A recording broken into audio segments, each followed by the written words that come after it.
It's funny. Whenever we think of high-income businesses, we think of the usuals: Wall Street, Hollywood, Silicon Valley, all of these glitzy, high-tech industries where suited and booted investors mill about. But what we don't think about as often is farming. As surprising as it may sound, agriculture can be an extremely lucrative business.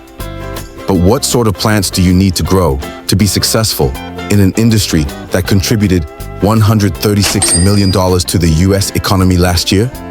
Stick around, because we'll be delving into just that. Mushrooms.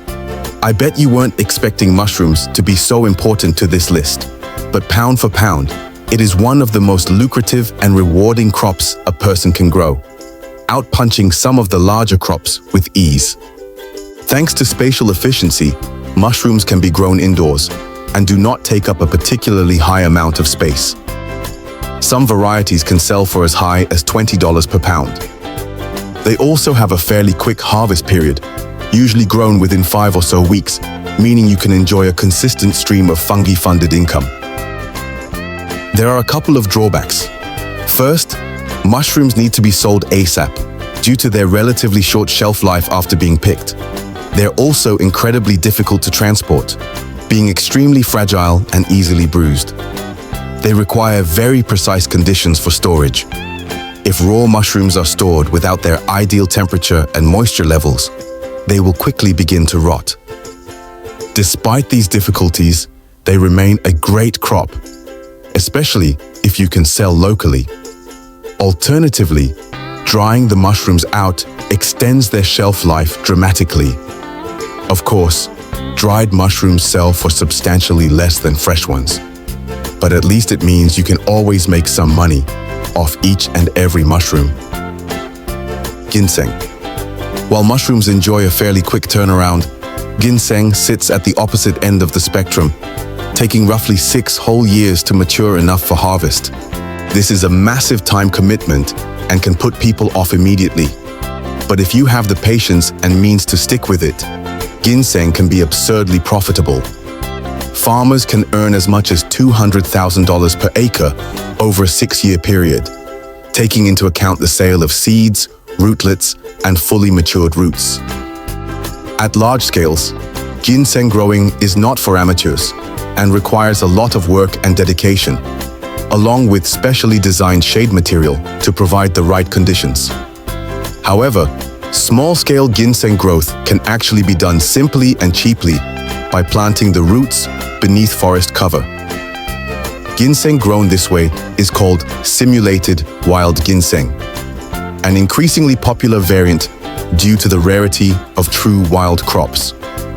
A root of this can sell for anywhere between $300 and $500. Lavender.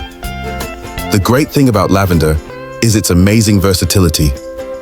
It's useful in food preparation, aromatherapy oils, and more. Lavender can be grown in a variety of climates, requires little management compared to other crops, and is naturally disease-resistant, making it one of the simplest projects on this list. You just need to ensure the soil is well-drained. Thanks to its versatility, lavender can be sold either fresh or dried and remains a very good investment. It takes about 3 years to reach full maturity and be ready for harvest. A fairly long turnaround, but still quicker than ginseng and often more valuable than mushrooms. A bunch of lavender can be sold to a florist for roughly $10, and a single acre can produce up to 12,000 bunches. That's about $120,000 from an acre every 3 years. An insane profit for a relatively easy part of your farm. Saffron. Saffron is pretty much universally agreed upon as the most expensive crop in the world, and the most expensive herb used in culinary practice. A pound of saffron can sell for an astonishing $2,500, and it only requires a 1/4 acre of land to produce. Why is it so lucrative? Because it's incredibly difficult to grow and harvest. Saffron isn't a plant. It's the stigma strands of the purple crocus flower. It takes 75,000 of these flowers to yield just 1 pound of saffron. If you're okay with building this bee dreamland, You'll need to live in a relatively dry area or invest in a greenhouse to protect the plants. Crocus plants must be planted by root, not seed, but growing them is manageable. The real challenge is harvesting. You have to go up to each and every one of these 75,000 flowers and delicately pick out the 3 saffron strands per flower with tweezers. You can't rush this due to how delicate saffron is, so it takes a lot of labor. Despite the insane amount of work, saffron might just be worth it.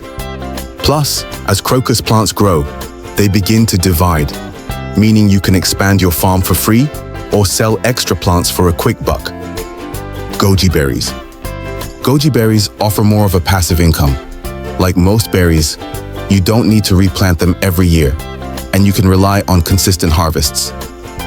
Goji berries sell for roughly $20 per pound, and it's possible to grow up to 7,000 pounds per acre, a potential return of $140,000 per harvest.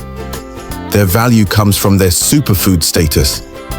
They're nutritious, full of antioxidants, and believed to have anti-aging and anti-cancer properties. However, you'll need to wait about 3 years before seeing a real return, as that's how long the shrubs take to mature. After that, you'll get harvest each summer. Birds love goji berries, so you'll likely need nets to protect your crops. Also, the shrubs are thorny, and the harvest is manual and time-consuming, making it physically taxing. Still, with proper care, goji berries remain a great investment. Bamboo. Last but not least, bamboo. Still relatively rare in the US, it's becoming increasingly popular for good reason. Bamboo is a renewable resource that regrows itself, offering consistent profits without replanting. It can be planted year-round, doesn't require too much micromanagement, and needs only standard care, watering and root checks. It can be relatively expensive to get started, with young plants costing $30 to $60 each. However, an acre with roughly 200 bamboo plants can return profits of up to $25,000. Depending on the variety, it can be harvested in as little as 3 years. Bamboo is invasive, so you'll need to take control measures. But if you manage it well, bamboo is a very profitable part of your farm. That's our list of the most profitable crops that'll help you on your way to agriculture-based millions. Which one would you grow? Drop a comment below. And don't forget to like, subscribe, and hit the bell for more farming ideas from FarmSmart.